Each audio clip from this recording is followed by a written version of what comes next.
Mabilisang balitaan, komprehensibo at totoo sa loob ng 1 minuto.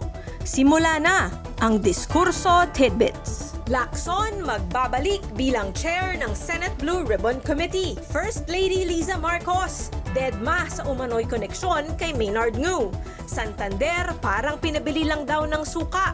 Third alarm fire tumupok sa DPWH offices sa Quezon City. SunWest ni Zaldico nakasungkit pala ng 2 billion pesos na kontrata mula sa LTO. Barangay Hall sa Iloilo pinutulan ng kuryente.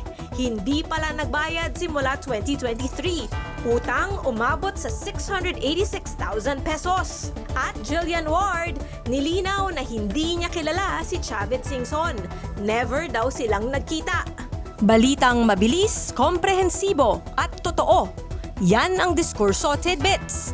Basahin ang tungkol sa lahat ng yan at sa marami pang ibang nakatutuwa at makabuluhang balita sa diskurso.ph.